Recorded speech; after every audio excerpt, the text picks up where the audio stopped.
Graças a Deus. Antes de cumprimentar a todos com uma boa noite e abençoe paz do nosso Senhor Jesus, amém?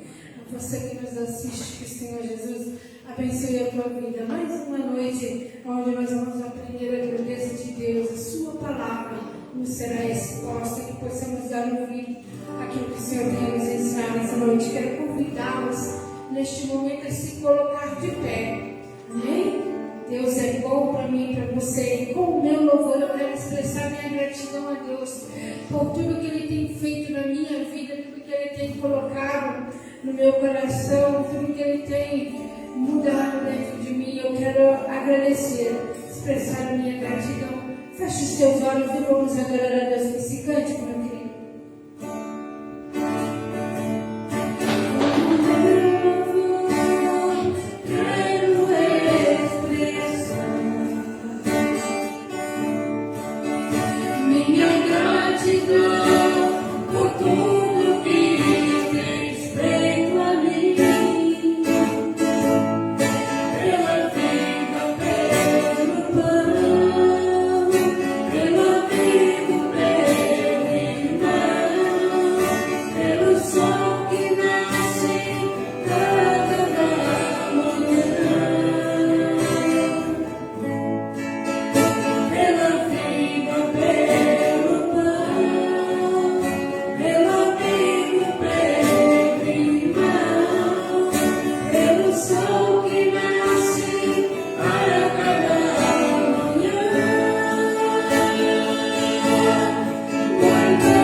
Pela vida, pelo pão, pelo amigo, pelo irmão, Senhor.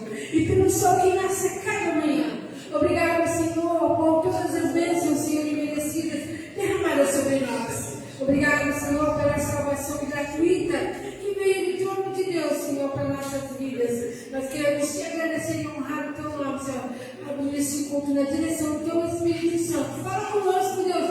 Não aquilo que queremos ouvir, mas o que precisamos. Isso, Senhor, te pedimos para a glória do seu nome. Amém? E graças a Deus. Podem sentar, queridos.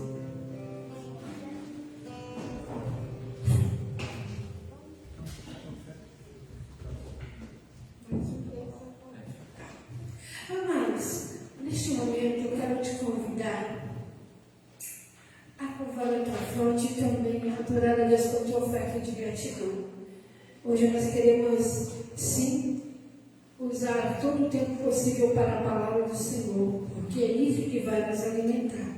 Amém? Papai do céu, em nome de Jesus, eu quero te agradecer por essas vidas que aqui estão, Senhor. E tem nos ajudado na obra missionária, que ali ninguém lhes falte coisa alguma, mas que a tua palavra se confirme, Senhor, em seus lares, em seus negócios, em tudo, Senhor. Tu sejam abençoados para a glória do seu nome, eu te peço e te agradeço no nome de Jesus. Que alguém com envelope venha à frente, estaremos orando por você. Amém? Louvado seja Deus. Deus derrame sobre a sua vida grandes vitórias. Que você possa ver a bondade de Deus. Amém? Louvado seja o nome do Senhor.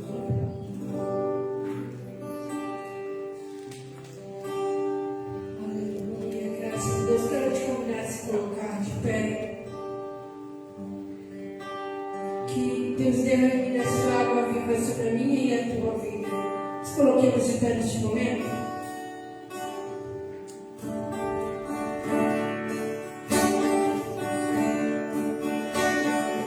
Oh,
Louvado seja Deus.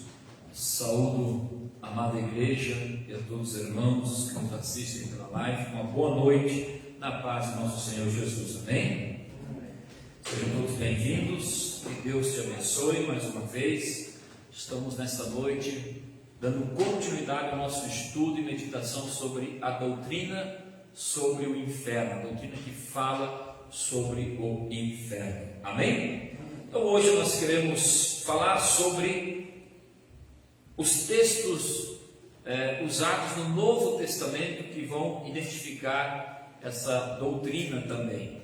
Nós vimos aí semana passada, e nos outros cultos, a introdução, vimos um pouco sobre alguns pontos de vista, de uma forma bem resumida, a respeito do entendimento e interpretação sobre o inferno. Vimos também sobre a importância de identificar o significado de uma palavra, de um versículo dentro do contexto, né? Por exemplo, no Antigo Testamento se usava muito a palavra, é usada muito a palavra Sheol, que ela é uma palavra de origem hebraica, e esta palavra Sheol, né? Ela tem vários significados e nós vimos alguns deles, né? Então, Sheol está associado a alguns significados, sendo os principais sepultura, morte, inferno. Amém? Já no Novo Testamento, a palavra Sheol, do hebraico, é traduzido para a palavra Hades. Amém? Qual a diferença entre Sheol e Hades? Praticamente nenhuma. Tem que só identificar o contexto em que a palavra está inserida.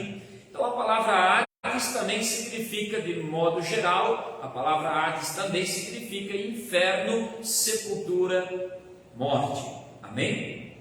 E nós vamos dar início, então, hoje aos textos que estão relacionados à palavra Hades no Novo Testamento. Né? Claro, não vou pegar talvez todos, mas os mais conhecidos, os principais, ok? Convido então você a abrir a sua Bíblia em Mateus capítulo 16, Mateus capítulo 16 e o versículo 18, Mateus 16, 18. Nós vamos ler aqui alguns textos. Vamos começar no 15 já, porque eu já quero dar uma introdução aqui também. Mateus capítulo 16 e o versículo 15. Amém? Acharam? Mateus capítulo 16 e o versículo 15. Diz assim: E vocês, perguntou ele, quem vocês dizem que eu sou? Simão Pedro respondeu: O Senhor é o Cristo, o Filho do Deus vivo. Jesus disse: Que grande privilégio você teve, Simão, filho de João. Foi meu Pai no céu quem me revelou isso. Nenhum ser humano saberia por si só. Agora eu lhe digo que você é Pedro, e sobre esta pedra edificarei minha igreja, e as forças da morte não a conquistarão. Eu lhe darei as chaves do reino dos céus. O que você ligar na terra será ligado no céu, e o que você desligar na terra terá sido desligado no céu. Amém? Nosso Deus e nosso Pai, estamos aqui na Tua presença, na Tua casa, pedimos a Tua graça e sabedoria. Abençoa, Senhor, nossas vidas, derrama sobre nós o Teu Espírito, em nome de Jesus, ó Pai, que nós possamos assim ouvir a Tua voz para a glória do Teu nome. Amém. Podeis tomar nosso assento, amados? Então, no Novo Testamento, como eu já disse, o hebraico Sheol é traduzido para Hades, que também tem a ideia de o mundo invisível. Amém? A palavra Hades, ela tem algumas características muito parecidas com a palavra Sheol, ok? Entre elas, no texto que nós lemos, especificamente o versículo 18, ela é traduzida da seguinte forma: está escrito: Agora eu lhe digo que você é Pedro, e sobre esta pedra edificarei minha igreja, e as forças da morte não a conquistarão. as forças da morte está se referindo, no grego seria usada a palavra Hades, ok? Então refere-se, a palavra Hades aqui também se refere à morte, às forças da morte, né? Ou as portas do inferno, ou o inferno não vai prevalecer contra a igreja de Cristo. Porque a ideia do inferno não prevalecer não é que o inferno consiga parar a igreja. Não, o inferno não consegue parar a igreja. A ideia é que a igreja sempre está atacando, investindo, avançando, e então sim a porta do inferno não pode resistir. Amém? Nós não estamos num reino diminuído, fraquinho, um reino de coitadinhos. Não, o reino de Deus é poderoso. O general que nos guia é poderoso. Ele não perde batalha. Para nós seres humanos, a visão mais triste que nós temos neste mundo, que não é o mundo de Deus, no sentido, esse mundo é inferior ao mundo onde Deus habita. Esse mundo é um mundo que está sendo governado pelo maligno, jaz no maligno. Então Deus está salvando pessoas deste mundo, e no final Ele fará novos céus e nova terra. O que acontece é que nós temos que entender que a igreja, ela continua sendo triunfante, poderosa, avançando, vencendo, crescendo, conseguindo, mas nós nos assustamos com a morte. Amém? A morte, na ótica humana, principalmente na visão de quem não conhece a Cristo, ela é o fim. Termina ali. Então, todo ser humano, de forma natural, ele quer evitar a morte. Há um anseio no ser humano pela vida. Mas a vantagem no reino de Cristo é que o cristão, ainda que ele morra, Jesus disse, ele viverá. Amém? Ou seja, o cristão tem uma esperança da vida eterna. O cristão, por que você olha, um exemplo, você olha para países onde é perseguido o cristianismo de forma veemente, de forma contundente, voraz, de uma forma implícita e explícita, o cristianismo é perseguido, o cristão é perseguido, eles são mortos. Mas nesses países o cristianismo tem crescido de forma assustadora, porque as pessoas têm ouvido o Evangelho, o Espírito Santo tem feito grande obra nesses países. Só que quando Satanás, ou quando uma ideologia, ou quando um homem consegue matar o cristão, ele mata o cristão, na verdade Satanás está perdendo. Porque o cristão que está firme na fé e firme em Jesus, quando ele morre, ele vai direto para o céu, com Cristo para sempre. Amém? Então o reino de Deus não perde.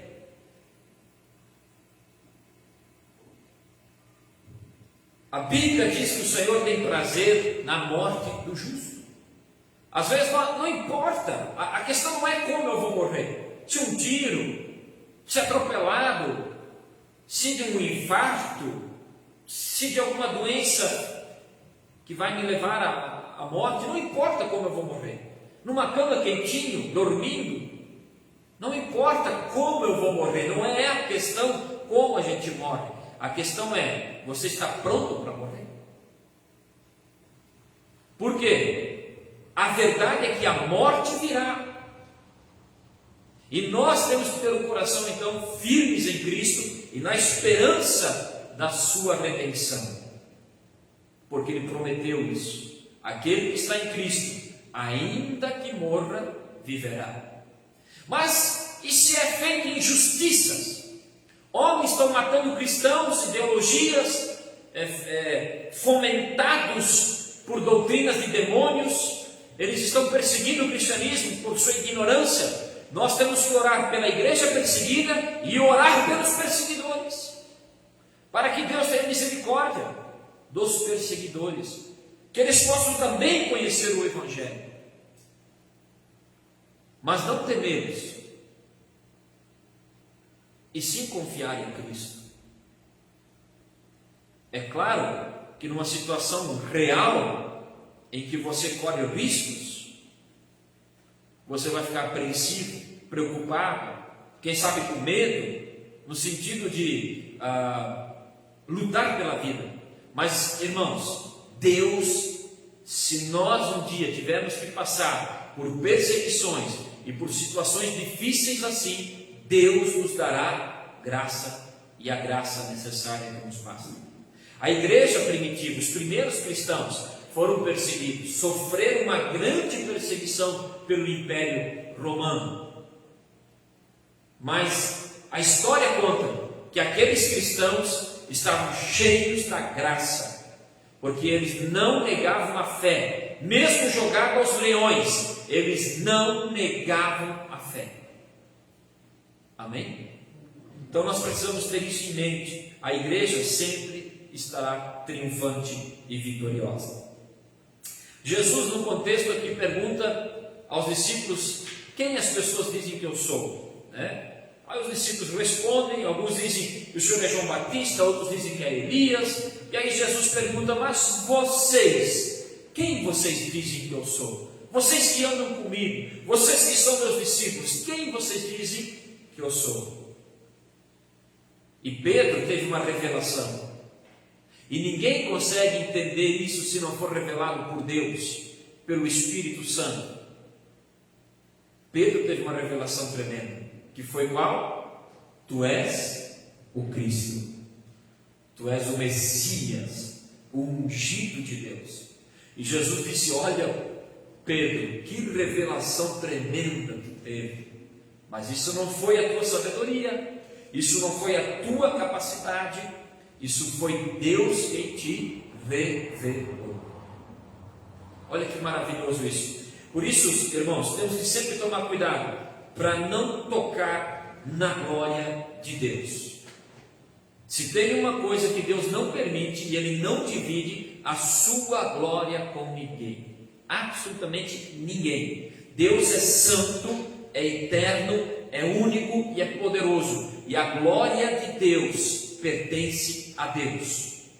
Então Jesus já mostra para Pedro aqui: não foi a sabedoria humana, não foi tu que entendeste isso, não foi a tua capacidade, mas foi o próprio Pai que está no céu quem te revelou isso. E isso é maravilhoso, irmãos. Se você está aqui e se você está me ouvindo, crê em Jesus com sinceridade, com fidelidade, teus afetos estão presos e cativos a Cristo e a sua palavra, isso é porque Deus te chamou, Deus revelou isso ao teu coração.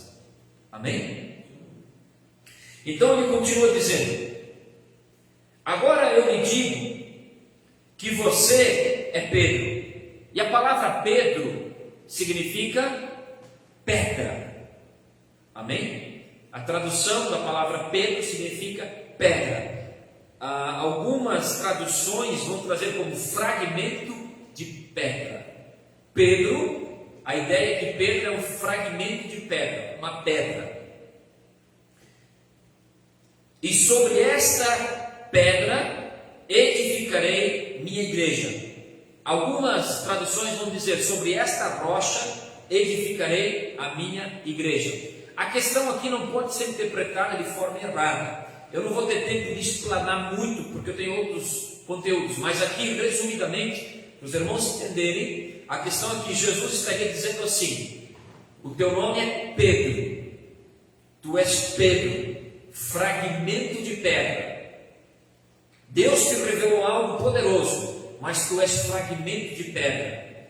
Porém, sobre esta pedra, Jesus estava dizendo assim: sobre esta pedra, sobre esta rocha, edificarei a minha igreja. Amém? A igreja não pode ser edificada sobre um homem comum como Pedro. A igreja de Cristo é edificada sobre a rocha que é o próprio Cristo. Ele é aquele que entrou nesse mundo. A Bíblia diz que ele desceu às profundezas da terra. Quando a Bíblia diz isso, é que ele habita num mundo diferente, no céu, na eternidade. Ele desce às profundezas da terra. A terra é um lugar inferior aonde Cristo de verdade habita, aonde é a habitação natural de Cristo. Claro, ele é onipresente, mas o que eu quero dizer, o que o texto muitas vezes diz para nós é que ele desceu até a terra, ao mundo inferior. Para quê? Para manetear o valente. Ele entrou neste mundo, ele amarrou o valente, ele venceu o valente que é Satanás, e ele agora traz o povo cativo ao cativeiro. Ele salva o povo, ele busca a sua igreja, ele está resgatando o seu povo. Amém? E isso é o poder de Deus, a graça de Deus, porque a igreja está edificada sobre a rocha, que não é Pedro, mas é Cristo. Amém? Conseguiram entender isso? E ele diz mais: as forças do Hades, do inferno, da morte, não a conquistarão. Alguém tem alguma outra tradução diferente que diz no versículo 18? Pode ler. As portas do Hades não poderão vencê-la. Não poderão vencê-la. Mais alguém? Amém? Então a ideia aqui é justamente isso. As portas do Hades, as portas, a minha diz da morte. A morte no sentido aqui original do grego é Hades. O mundo invisível, o mundo dos mortos, o inferno não poderá vencê-la. A igreja é triunfante. Cristo não perde batalha.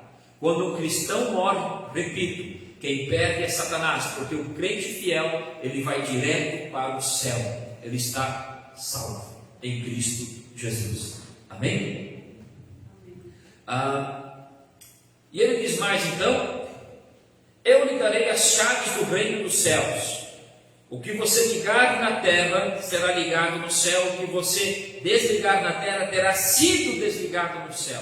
A ideia aqui não é que nós determinamos alguma coisa e Deus faz o que nós determinamos. Não. A ideia é que o reino dos céus está em um nível, em um patamar, e a igreja está em outro nível. Amém? Então não é o que eu determino, Deus vai obedecer. É o que foi determinado por Deus. A igreja vai refletir nesse mundo. A igreja vai transmitir nesse mundo, vai viver isto nesse mundo. Deu para entender? O que tiver sido desligado no céu, sido desligado, quer dizer, primeiro funciona no céu e depois reflete na igreja, na terra. A igreja, a ideia é que a igreja vai estar tendo a representação do céu na terra. Amém? Ela tem a chave do reino, porque a igreja, no sentido que ela representa o reino de Deus. Deus está no controle. Deus é quem decide, Deus é quem comanda, Deus é quem faz a igreja refletir o que é decidido no céu, o que já foi decidido no céu. Então nós somos aqui embaixadores de Cristo. Deu para entender? Deu para entender? Amém. Então nós vamos adiante, e ele diz mais. Ele então advertiu a seus discípulos que não dissessem a ninguém que ele era o Cristo. Jesus, ele disse isso porque ainda não era chegada a hora dele ser crucificado aqui. Então ele não queria que eles espalhassem que ele era o Cristo, porque ele sabia que a hora que ele fosse visto ou conhecido como Cristo, estaria mais próximo do final do ministério dele. A ideia seria essa. Vamos abrir nossas Bíblias em João, Evangelho de João, capítulo 1. e o versículo 42. João 1, 42. João, Evangelho de São João, capítulo 1 e o versículo 42.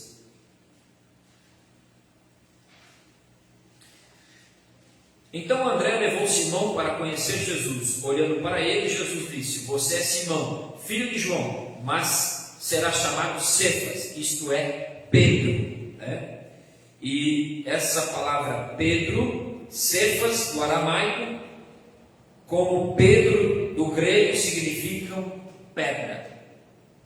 Então a palavra Pedro significa pedra. Também vamos olhar em Efésios capítulo 2. Efésios capítulo 2. Depois de Gálatas. Efésios capítulo 2, no versículo 20. Diz assim: Juntos somos sua casa, edificados sobre os alicerces dos apóstolos e dos profetas, e a pedra angular é o próprio Cristo Jesus. Então, nós somos edificados em cima do alicerce, da doutrina dos apóstolos, que está em cima de um fundamento que é a rocha, a pedra angular, a rocha base, que é Cristo. Amém? Continuando, a palavra Hades, então, ela também está ligada, ela refere-se à morte, e ela está também ligada à morte. Então ela refere-se à morte, como ela também está ligada à questão da morte. Apocalipse capítulo 1, o último livro da Bíblia, Apocalipse capítulo 1. E o versículo 18. Apocalipse 1, 18, diz assim: Sou aquele que vive. Estive morto, mas agora vivo para todo sempre, e tenho as chaves da morte e do mundo dos mortos. Esse é Cristo. A ideia aqui é que ele tem todo o poder em suas mãos. Ele controla todas as coisas, ele comanda todas as coisas. Ele ressuscitou, ele venceu, e ele tem o poder em suas mãos. Ok? Inclusive do mundo dos mortos, que também está ligado à palavra Hades. Apocalipse 6:8, um pouquinho para frente. Apocalipse 6:8.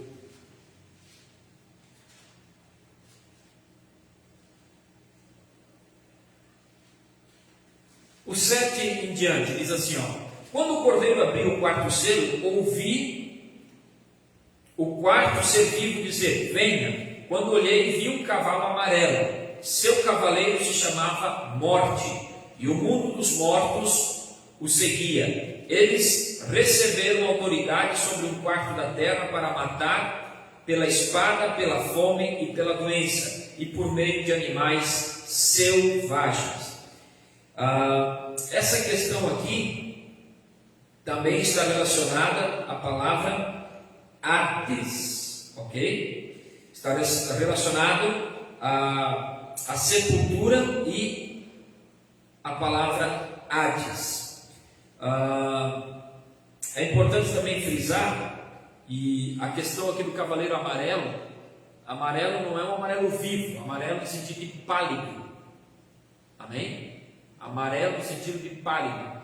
Você já viu um defunto, depois de um tempo morto, tem uns que ficam pálidos, já viram isso? Quase amarelo, não é assim geralmente? Eu já vi alguns velórios, né, em que o defunto ele fica bem pálido, praticamente amarelo. A ideia é isso, a cor representa isso, porque ele traz consigo o Hades, a morte, o mundo dos mortos o segue. Claro que isso é uma profecia dentro do dispensacionalismo, está falando do futuro, está falando do período da grande tribulação, amém? Mas também a palavra Hades no Novo Testamento está ligado à morte, e inclusive aqui a profecia diz que esse cavaleiro ele representa a morte, ele é amarelo, no sentido de pálido, ele representa a morte. O Hades, o mundo dos mortos, o segue. Por onde ele passa, ele traz a morte. Amém? Ou seja, a terra ainda passará por dias muito difíceis. Por isso nós precisamos crer em Cristo. Sempre. Independente do que aconteça. Amém? Também Apocalipse capítulo 20, irmãos. Apocalipse capítulo 20. E o versículo 13 ao 14 diz assim: havia 3 portas de cada lado, leste, norte, sul e oeste. O muro da cidade tinha 12 pedras de alicerce, e nelas estavam escritos os nomes dos 12 apóstolos do Cordeiro. Amém? É importante entender, irmãos, aqui, que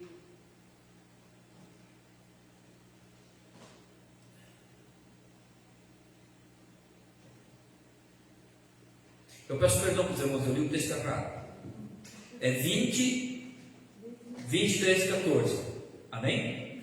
Peço perdão, eu li 21, 13 e 14. É o 20, 13 e 14. Amém? Eu ainda sou um ser humano e cometo falhas.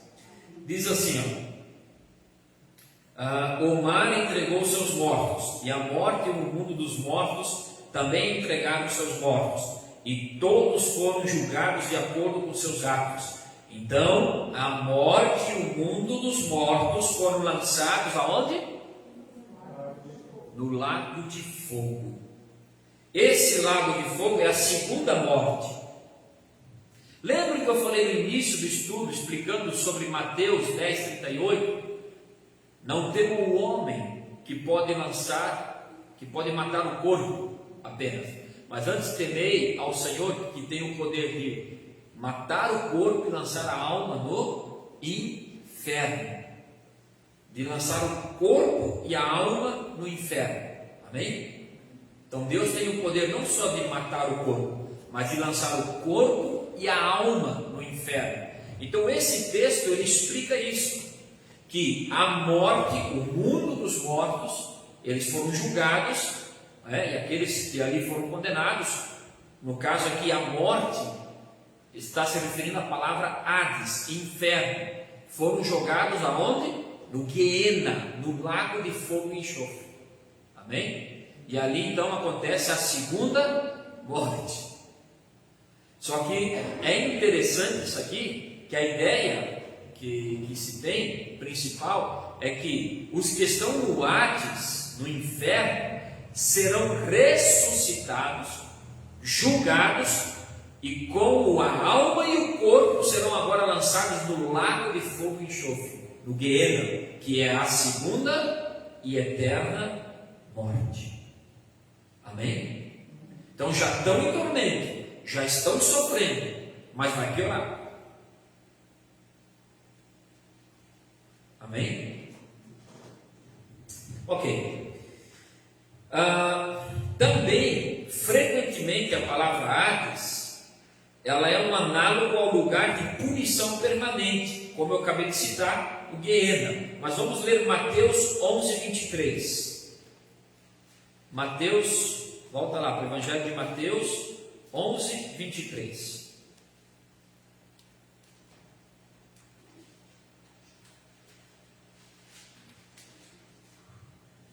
Diz assim, Mateus 11:23: E você, Cafarnaum, será elevada até o céu. Vou repetir. E você, Cafarnaum, será levada até o céu? Não, descerá até o lugar dos mortos, o Hades. Porque se na cidade de Sodoma tivesse sido realizados os milagres que realizei em você, ela estaria de pé ainda hoje. Então aqui, irmãos, Jesus está falando para a cidade de Cafarnaum, que no sentido de, você acha que será levada ao céu? Você acha que é uma cidade mais importante, mais poderosa, mais significante? Não. A resposta é não. descerá até o lugar dos mortos. Porque se os milagres que Jesus fez lá, para aquele povo, para aquela geração de Cafarnaum, tivessem sido feitos lá em Sodoma e Gomorra não teriam sido destruídos. Então, no final, Jesus disse que haverá mais rigor para essa geração do que para a geração de Sodoma e Gomorra. Então, amados, isso é muito forte, porque nós estamos desfrutando da graça de forma plena, no sentido, nós temos acesso ao Pai, à palavra, à misericórdia, ao perdão.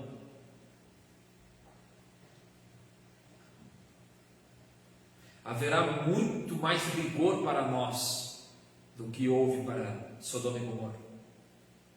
Deus será mais exigente, porque nós estamos desfrutando das promessas que muitos profetas adormeceram em Cristo, adormeceram no Senhor, melhor dizendo, em Deus, morreram, na esperança do cumprimento das promessas, e muitas dessas promessas, nossa geração viu se cumprir após Cristo. Então, nós não vamos ter desculpas diante de Deus, devemos crer nele, amém? Essa é uma citação do Antigo Testamento, no caso. Jesus estava usando o exemplo do que aconteceu com Sodoma e Gomorra, dizendo: olha, haverá mais rigor para essa geração do que houve para Sodoma e Gomorra. Amém? Então não brinque com Deus, leve Deus a sério. Também vamos dar uma olhadinha em Lucas capítulo 10. Lucas capítulo 10 e o versículo 15.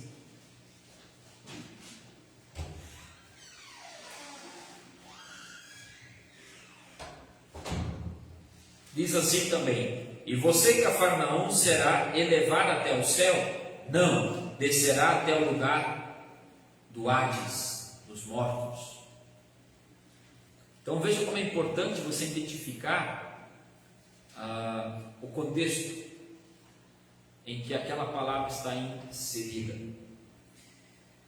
Lucas 16 e o versículo 23 e o 24. Lucas 16, 23 e 24.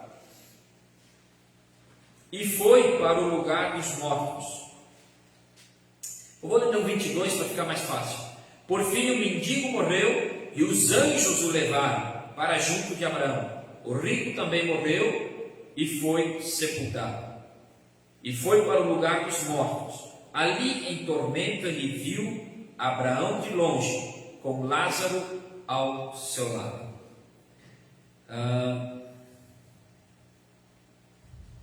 O rico gritou: Pai Abraão, tenha compaixão de mim, mande Lázaro aqui para que ponha a ponta do dedo em água e refresque minha língua. Estou em agonia nestas chamas.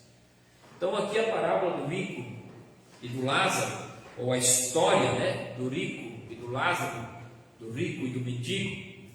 E a ideia é que o rico foi para o mendigo, quando ele morreu, ele foi levado para o céu.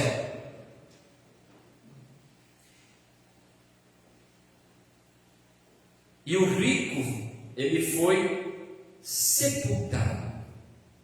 Essa palavra sepultado, sepultura, está ligada também à palavra Hades.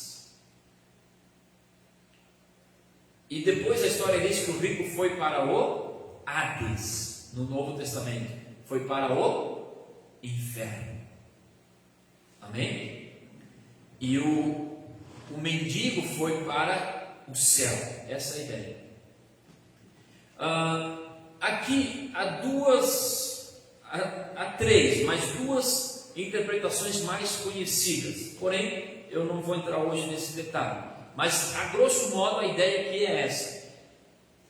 O mendigo, a vida inteira, mendigou, desejava comer as migalhas que caíam na mesa do rico. mas ele não perdia sua fé, permaneceu crendo, independente da situação difícil que ele estava vivendo. Amém? Ele não perdeu a sua fé. Mas o mendigo, mas o rico, ele desfrutou do bom e do melhor. Porém, ele nunca se preocupou com Deus. Ele nunca se preocupou em cuidar da sua fé. E o que acontece então? Os dois morrem. Um vai para o Hades, o inferno, e o outro vai para o céu, ao lado de Abraão. E agora, um dos contrastes aqui possíveis é que agora o mendigo que sofreu a vida inteira, mas nunca perdeu a fé, estava se deliciando com fartura, sendo abençoado, abundância. Amém? Assim também o rico agora estava ao contrário. Por ele ter na terra ter tido muita abundância, mas nunca se preocupou em temer a Deus e servir a Deus, ele foi condenado. E agora ele está em tormento. Quando ele pede para que Lázaro molhe o dedo, a ponta do dedo num copo de água e pingue, é porque ele está em escassez, atormentado. E esse tormento nunca mais terá fim.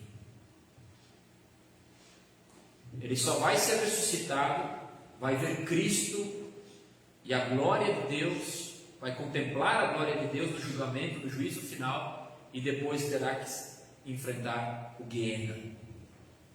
Amém? Então é muito sério. Não brinque com a tua fé. Não dê ouvidos a Satanás. Não corrompa o teu coração por ofertas que o diabo possa te fazer. Fuja de Satanás. Corra das ofertas que ele tem feito, para que você naquele dia não seja condenado, ou no dia em que você partir, conforme Hebreus 9:27, está destinado que o homem morra uma só vez e em seguida vem o juízo. Amém? Então nós devemos estar atentos a isso. A questão aqui também é importante frisar, dentro da cultura hebraica, dentro daquela cultura em que o povo vivia, a cultura da época, eles tinham o hábito de comer, de cear da seguinte forma: eles usavam uma mesa, imagine que aqui é o chão, eles usavam uma mesa baixa, se encostavam com o peito na mesa, nessa posição mais ou menos, debruçado em cima da mesa, e com essa mão eles comiam, se alimentavam. E o que aconteceu? O que acontece? Por que é importante entender isso? Por quê? Eles ficavam nessa posição e a outra pessoa ficava descosta, de frente para aquela pessoa. As suas costas ficavam voltadas para o peito, seio de Abraão, peito. E a ideia é que aquela pessoa então está comendo um banquete, está se banqueteando, ok? E havia ali uma separação. Então para a nossa cultura, é esquisito isso? Para nós seria confortável você se debruçar em cima de uma mesinha e encher, faça isso na tua casa, pega uma mesinha, né? Bota uma comida, se debruça assim, desse jeito assim, e coma. Para nós é desconfortável, para a nossa cultura. Nós temos a tradição de comer geralmente sentados numa cadeira à mesa. Amém? É o mais confortável. Mas a ideia era essa. Inclusive, então, a ideia de ceia de Abraão é uma ideia de que agora Lázaro, que havia um mendigo, que havia morrido, mas sem perder a fé, quero frisar, Lázaro não foi para o céu por ser pobre. O rico não foi para o inferno por ser rico. O rico foi para o Hades, para o inferno, porque ele não cria em Deus. Ele não creu. O mendigo, ele foi para o céu porque ele creu ele não perdeu a fé. Amém? Isso é importante você entender. A questão aqui de céu e inferno não é status sociais. Não é o que você tem ou não tem. A questão é se você crê ou não crê. Essa é a questão. Sangue de Abraão é nesse sentido. Amém? Ele estava agora, o mendigo, se banqueteando, enquanto o rico estava agora em tormenta, em escassez, a ponto dele pedir para que Lázaro molhe a ponta do dedo e pingue na sua boca, porque ele estava em tormento. Amém? São um dos contrastes possíveis. Deu para entender? Eu quero aqui fazer um parênteses também importante, baseado numa fala do pastor Marcos Branconato, grande pregador. Ele também usa essa fala e ele abre um parênteses dizendo o seguinte: quando a gente fala em ceia do Senhor, qual é a primeira imagem que vem na nossa mente? O quadro de Michelangelo, se não me falha a memória, foi ele que pintou, que é aquele quadro da Santa Ceia. Amém? Já viram, né? Só que a ideia não é aquela. A ideia é essa que eu acabei de falar. A ideia é que eles sentavam no chão, numa mesa pequena, se debruçavam sobre a mesa e comiam com uma mão debruçados e com a outra eles comiam. Por que é importante entender isso? Porque existem hoje igrejas que distorcem algumas verdades para dar liberdade e autoridade às suas práticas pecaminosas. Então alguns, quando leem o texto e dizem que o discípulo amado estava na última ceia, né? O discípulo amado estava com a cabeça recostada no seio, no peito do Senhor, voltado para o peito do Senhor. E os discípulos, quando Jesus disse: olha, onde vocês há de me trair? Aí os discípulos olharam para esse discípulo que era mais chegado de Jesus e fizeram um sinal para ele: pergunta quem é. Alguns vão dizer que a ideia de que o discípulo estava com a cabeça deitada no peito de Jesus e Jesus estava acariciando ele porque eles eram homossexuais. Sim, isso é uma coisa que está sendo anunciada. Isso é heresia pura. Amém? Quando o texto diz que o discípulo estava recostado no peito do Senhor, é essa a ideia. O Senhor estava debruçado sobre a mesa, como era costume, comendo, mas havia um espaço entre ele e o que estava na sua frente ou no seu lado. Esse provavelmente estava descosta para o Senhor. Essa é a ideia. Amém? Não que estavam abraçados, trocando carícias, nada disso. Pelo amor de Deus. Então é importante entender isso. Amém? Compreenderam? Vamos correr aqui que eu quero terminar no horário.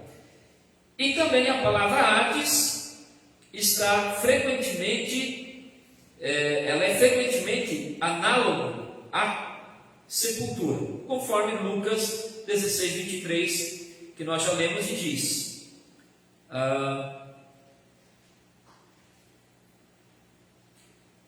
e foi para o lugar dos mortos. Ali, em tormento, ele viu Abraão de longe com Lázaro ao seu lado. Então, ele foi para o lugar dos mortos, para a sepultura. Hades também está ligado à sepultura. Então, no geral, para você não se confundir, é importante você entender três coisas. A palavra Sheol é do hebraico, que traduzindo para o grego é Hades. E não há diferença entre Sheol e Hades. Então, quando você lê Sheol no Antigo Testamento, é a mesma coisa que Hades no Novo Testamento. Amém?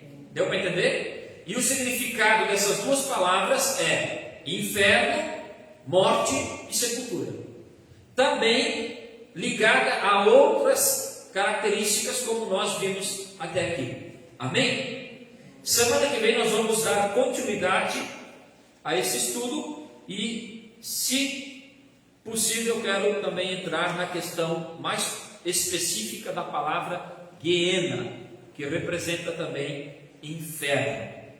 E por último, nós vamos dar uma olhadinha na palavra Tártaro, que também está ligada ao inferno. Amém? Deus abençoe a todos. Por hoje nós encerramos aqui. Só lembrando, estamos falando sobre a doutrina sobre o inferno, para nós entendermos que ela está no Antigo Testamento, no Novo Testamento. Jesus falou muito sobre ela e que nós devemos nos preocupar e compreender essa doutrina, porque o inferno é real. E aonde está o inferno? Aonde termina uma vida que não crê em Cristo, ali começa o inferno. Amém? Deus abençoe todos. Se coloque de pé, por gentileza. Quinta-feira, nosso culto de missões. Você está convidado e traga mais alguém com você. Com certeza Deus vai te abençoar. Pessoas que estão sofrendo, pessoas que precisam de um milagre, da graça de Deus, convide-as para vir receber aqui, ouvir a palavra, a pregação e receber a oração da fé. Eu tenho certeza que Deus pode mudar a sua vida. Amém? Nesse momento quero orar por você. Feche os teus olhos, por gentileza. Nosso Deus e nosso Pai, estamos aqui na Tua presença e estamos meditando na doutrina sobre o inferno. Meu Deus, vimos os textos que falam sobre o inferno no Novo Testamento, os principais, alguns deles, para que, Senhor, os Teus filhos, para que nós tenhamos uma noção, Senhor, de que o inferno é verdadeiro, é real, é terrível e é eterno. Que a Tua misericórdia nos alcance, perdoe os nossos pecados, perdoe as nossas falhas, dá-nos a Tua graça e o Teu poder, livra-nos das mãos e das garras de Satanás, livra-nos do poder do pecado e conduz a nossa alma na direção do céu, mediante a Tua palavra. Senhor, segundo a vontade do Teu Espírito, sejamos todos abençoados, livres e libertos, em nome de Jesus. Amém. Amém? Deus abençoe a todos. Podeis nos saudar e cumprimentar.